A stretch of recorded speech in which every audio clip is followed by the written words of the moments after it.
नमस्कार मंडळी, Manisha blog YouTube चॅनलमध्ये तुम्हा सर्वांचं स्वागत आहे. तर थंबनेल आणि टायटल बघून तुम्हाला समजलंच असेल की व्हिडिओ कशासाठी आहे. तर जे काही नवीन यूट्यूबर असतील, जे काही नवीन क्रिएटर असतील त्यांच्यासाठी हा व्हिडिओ खूप इंटरेस्टिंग आहे. तर व्हिडिओ स्किप न करता शेवटपर्यंत नक्की बघा. तर थंबनेल आणि टायटल बघून तुम्हाला समजलंच असेल की व्हिडिओ कशासाठी आहे. जर पुढे चालून आपल्या जर यूट्यूब चॅनलमध्ये एखाद्या व्हिडिओला कॉपीराईट आला किंवा कॉपी क्लेम आला, कशाप्रकारे तो हटवायचा, काढायचा, ह्या संपूर्ण मी या व्हिडिओमध्ये तुम्हाला सांगणार आहे. तर खूप महत्त्वपूर्ण हा व्हिडिओ शेवटपर्यंत नक्की बघा. तर ज्या काही छोट्या छोट्या गोष्टी आहेत त्यात फक्त तुम्हाला फॉलो करायच्या आहेत. पुढे जाऊन तुम्हाला देखील प्रॉब्लेम होणार नाही. तर ह्या व्हिडिओमध्ये मी तुम्हाला सांगणार आहे. चला तर मग आता वेळ न घालवता आपण व्हिडिओला सुरुवात करूया. आता ज्यांनी कोणी नवीन आपलं चॅनल ओपन केलेलं आहे तर खूप सारे असे प्रॉब्लेम त्यांना फेस करावे लागतात. पटापट ज्या काही गोष्टी आहेत त्या आपल्याला समजत नाहीत. चुकून एखादा जर आपला व्हिडिओ व्हायरल वगैरे गेला तर त्याला कॉपीराईट येतो किंवा कॉपी क्लेम येतो. कॉपी क्लेम आणि कॉपीराईट हे दोन्ही वेगळे वेगळे भाग आहेत. मग त्याच्यामध्ये कॉपीराईट आल्यावर काय करायचं आणि कॉपी क्लेम आल्यावर काय करायचं ह्या मी तुम्हाला व्हिडिओमध्ये सांगणार आहे. कॉपीराईट येऊ नये म्हणून आपल्या यूट्यूब चॅनलवरती स्वतःचा कंटेंट वापरायचा आहे. इतर दुसऱ्या कोणाचाही कंटेंट आपल्याला वापरायचा नाही आहे. जर तुम्ही एखाद्याची क्लिप किंवा एखाद्याचा जो काही व्हिडिओचा पार्ट आहे तो कॉपी करून तुम्ही केला तर तुमच्या व्हिडिओला देखील कॉपीराईट येणार. त्यामुळे शक्यतो जेवढं होईल तेवढं तुम्ही स्वतःचेच कंटेंट वापरत जावा तुमच्या व्हिडिओसाठी. तर पुढे चालून देखील काही प्रॉब्लेम यायला नको म्हणून तर काय करायचं, जे काही आपले व्हिडिओ आहेत त्याला स्वतःचा व्हॉइस ओव्हर करा किंवा फेस द्या. जास्तीत जास्त तर स्वतःचे फोटो वापरा. कारण जे काही तुमचं व्हॉइस ओव्हर असेल, यूट्यूबचं चेकिंग वगैरे असतं तर त्यावेळेस संपूर्ण चेकिंग केली जाते. त्यामुळे स्वतःचा व्हॉइस, स्वतःचा फेस किंवा स्वतःचे फोटो, स्वतःचा कंटेंट जास्तीत जास्त वापरला जावा. तुम्ही दुसऱ्याचा कंटेंट वापरलात, सॉरी कंटेंट असो किंवा एखादं म्युझिक असो, जर दुसऱ्याचं म्युझिक वापरलं तरी सुद्धा 9 सेकंदाच्या आतमध्ये तुम्हाला हे म्युझिक वापरायचं आहे. 9 सेकंदाच्या पुढे जरी गेलं तर त्याला काहीच व्हॅल्यू नाही आहे. त्याला कॉपीराईट किंवा कॉपी क्लेम येऊ शकतो. त्यामुळे कोणाचाही एखादा म्युझिक वगैरे तुम्ही वापरला तर फक्त 9 सेकंदाच्या आतमध्ये तुम्हाला हा म्युझिक वापरायचा आहे. तर नंबर 2, कॉपीराईट येऊ नये म्हणून म्युझिक कुठून वापरावे. तर कॉपीराईट येऊ नये म्हणून आपल्याला फक्त यूट्यूबच्या लायब्ररीमधूनच आपल्याला म्युझिक वापरायचे आहेत. कारण त्याचं फ्री म्युझिक असतात.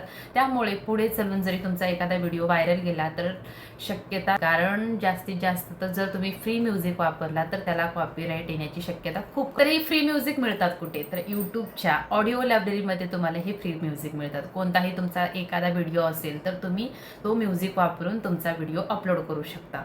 तर त्याला तुमचा कॉपीराईट येणार नाही. तुम्ही जर यूट्यूबच्या ऑडिओ लायब्ररीमधून फ्री म्युझिक वापरलात तर ह्याला कॉपी क्लेम येण्याची शक्यता खूप कमी असते. त्यामुळे तुम्ही कोणतंही म्युझिक वापरताना यूट्यूबच्या ऑडिओ लायब्ररीमधूनच तुम्ही हा म्युझिक वापरू शकता.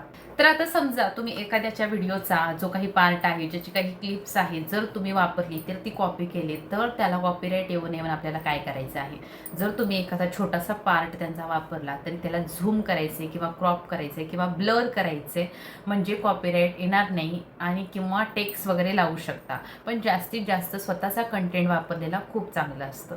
तर बघा, यूट्यूब चॅनेलवरती आपला व्हिडिओ अपलोड करताना आपल्याला कोणती काळजी घ्यायची आहे. जेव्हा आपण यूट्यूब चॅनेल जेव्हा एखादा व्हिडिओ अपलोड करतो तर आपल्याला अपलोड केल्यानंतर काही सेकंदामध्ये तिथे आपल्याला जे काही कॉपीराईट असेल किंवा कॉपी क्लेम असेल हे दाखवलं जातं. कारण स्वतः यूट्यूब हे जे काही आपले व्हिडिओ अपलोड केलेले आहेत, स्वतः यूट्यूब आपले व्हिडिओ चेकिंग करतो. त्यामुळे जर तुम्ही व्हिडिओ अपलोड केला असेल तर ही काळजी घ्या तुम्ही, जेणेकरून पुढे जाऊन देखील प्रॉब्लेम व्हायला नको. कॉपीराईट, कॉपी क्लेम हे वेळच्या वेळी चेक करत जा.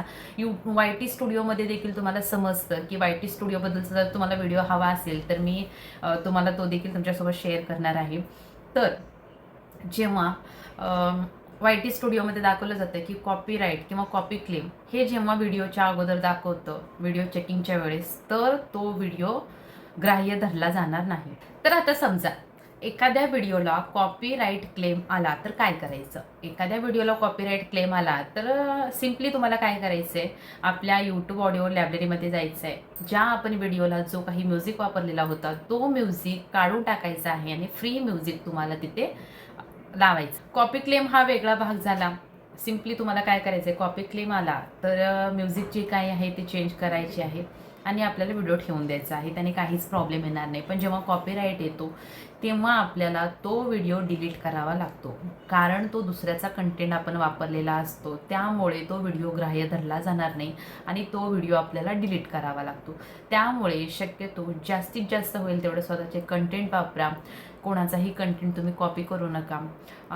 तो व्हिडिओ जो काही आहे तो ग्राह्य देखील धरला जात नाही. कॉपीराईट आणि कॉपी क्लेम सिम्पली खूप सोप्पा आहे, काहीच त्याच्यामध्ये अवघड नाही आहे. फक्त आपल्याला म्युझिक चेंज करायचं आहे. पण जेव्हा कॉपीराईट येतं तेव्हा मात्र आपल्याला व्हिडिओ डिलीट करावा लागतो. त्यासोबत यूट्यूबच्या रिलेटेड जे काही तुम्हाला प्रश्न असतील तुम्ही कमेंटमध्ये नक्की सांगू शकता. त्यासाठी देखील मी खास व्हिडिओ बनवेन. आणि त्यासोबत हा व्हिडिओ जर तुम्हाला आवडला असेल तर जास्तीत जास्त शेअर करा. आणि त्यासोबत व्हिडिओ आवडल्यास व्हिडिओला लाईक करा, चॅनलला मात्र नक्की सबस्क्राईब करा. भेटूया अशाच पुढच्या व्हिडिओमध्ये. तोपर्यंत काळजी घ्या.